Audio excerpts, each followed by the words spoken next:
Burnout just turned 20 in April this year, and looking back between now and then, the series has come a long way.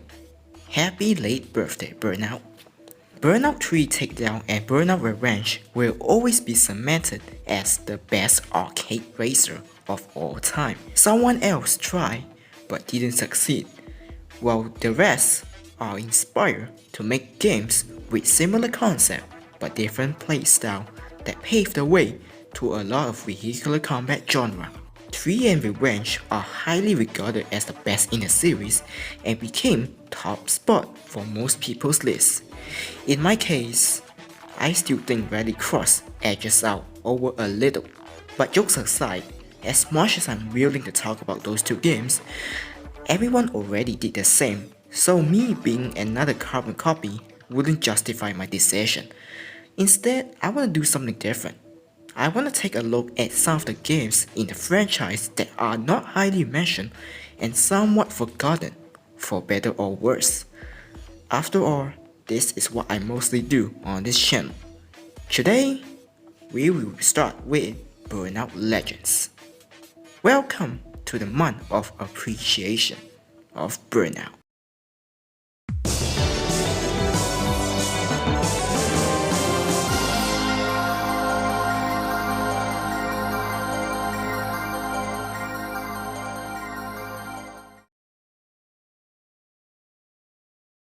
Burnout Legends is released on September 13, 2005 exclusively on PlayStation Portable.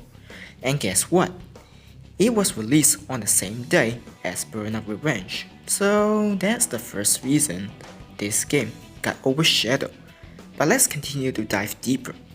First thing you will notice is the graphics. Since the PSP isn't as powerful as the console counterpart, the game will probably be impossible to run at its full potential. Putting both games side by side, the difference is obvious. The environment looks watered down and isn't too vibrant with colors. But guess what? The game still runs smoothly at 30 frames per second without constant frame drop. During the development, the team at Criterion weren't able to add all the content to the tiny system, as you may expect, and that they were struggling developing the game. In an interview with the game executive producer Rob O'Farrell, he stated the team were unable to get the job done. It wasn't until that same year where they received a PSP development kit and also some magic, quote-unquote, from EA Team Fusion, that the game starts to feel like traditional Burnout. They even asked advisors from EA Canada that work on Need for Speed Underground Rivals, also released exclusively for PSP. Some aspects have to be reduced, including the car/location polygons, from the original 150,000 down to just 25,000. Some aspects like sun flare and sparks also had to be reworked to keep the game at a steady frame rate. And the end product is simply impressive.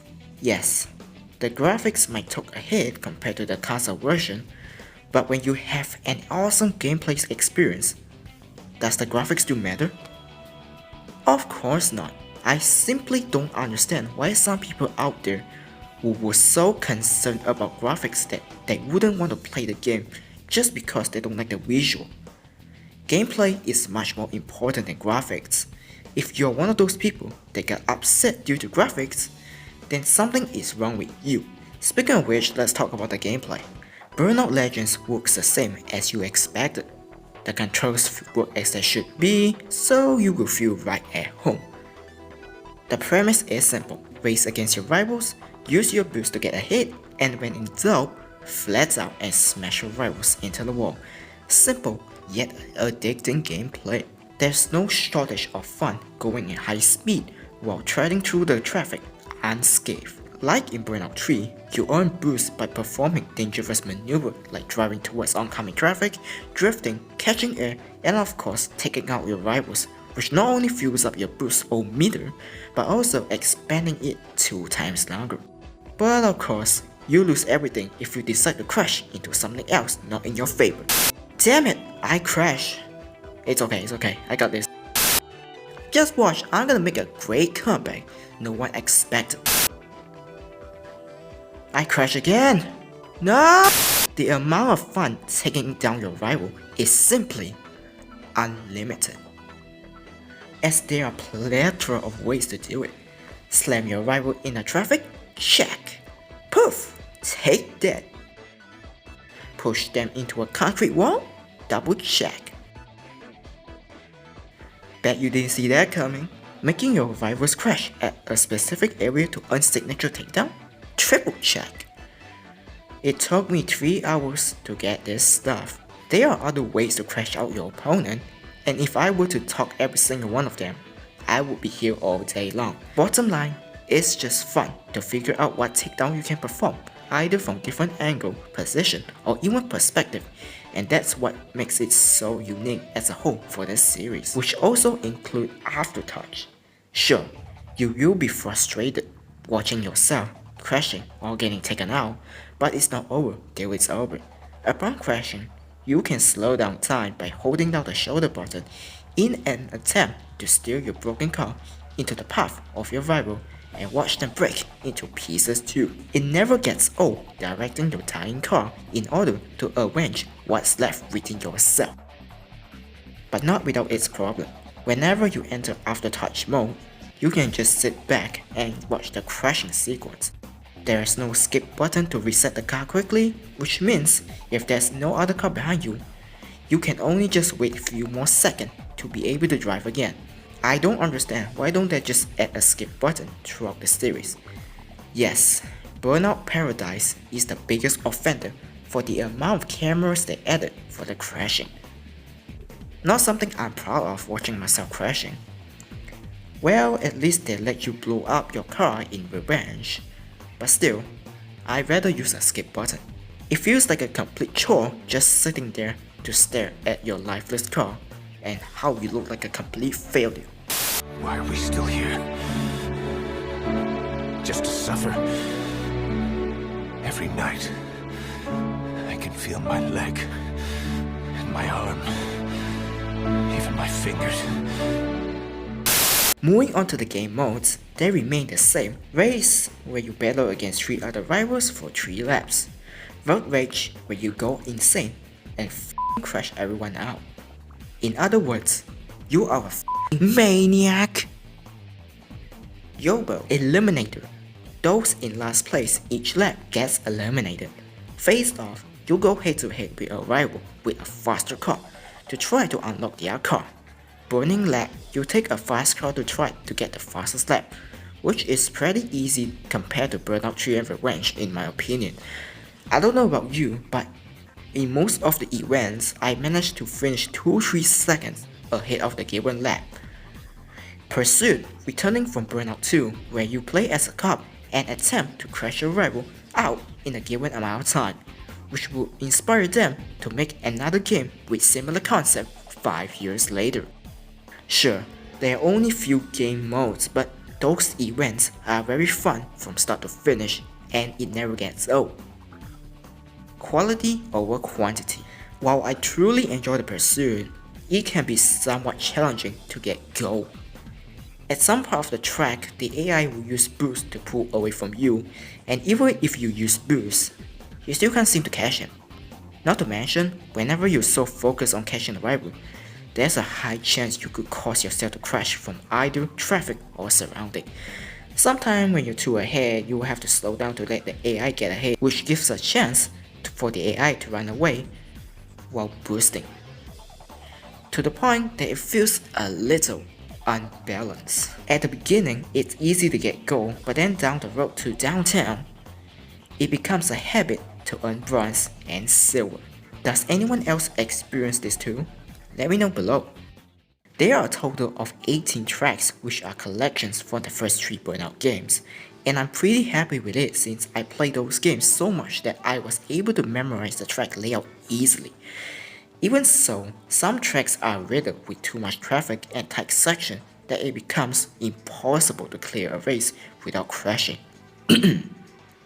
Looking at you, Harbour Town. full of twisty turns and unpredictable traffic at each turn, with some of them being tight turns, which is the equivalent of going full speed at Monaco. It will only end with disaster. Oh, and also Golden City. It's already bad enough with busy traffic on both sides. The track is also full of pillars and tight walls that could catch you off guard. Harbour Town, give me Alpine and Island Paradise all day. Each tracks will be unlocked when you finish the specific events in World Tour. Not only that, by finishing those events, you can earn points to be used for unlocking new cars in the garage, and that's the only way to progress. There are a total of 95 cars that originated from the previous entries, with each having different stats that will work well on different tracks. If you don't want to play World Tour, you can consider Crash Mode, everyone's favorite game mode. Basically road rage but with explosion and steroid. Who doesn't like explosion? You pick a car, look at the map, drive over some booths, pick up some cash because everyone loves money, and then commit genocide by making them crashing into each other before going out with a bang. Get it? Bang? Each locations provide different puzzles to be solved, and it is pretty fun figuring every single one of them. It is simply exhilarating watching your car plow through the traffic and be a masochist as you laugh at everyone hitting each other in agony. Hashtag war crime is fun. If you decide to take a break from Crash Mode, there is also multiplayer. If you have any friends, or should I say, if there's anyone playing in a server anyway. There are a total of 3 modes which are pretty fun from the looks of it, but I wouldn't know it since I don't have any friends anyway. Soundtrack wise, they are pretty amazing considering they are the same from Burnout Revenge, and here's an unpopular opinion. I think Burnout Revenge soundtrack are much better than Burnout 3. Sorry lazy generation. Those music fit well with the game and they encourages you to push beyond the limit for the ultimate prize. Unfortunately, I can't show any on YouTube due to copyright reasons, but those who listen to them will know what I mean. No signs of monotonous DJ to be seen anywhere. And you know what? Here's another unpopular opinion. I hate DJ Striker because he always starts talking at the worst moment ever. I'm hearing a good song, but then this motherfucker here decide to jump in and cut the song halfway through for his pointless bullshit. No thanks, I don't need your useless tip while I'm busy smashing someone's rear end.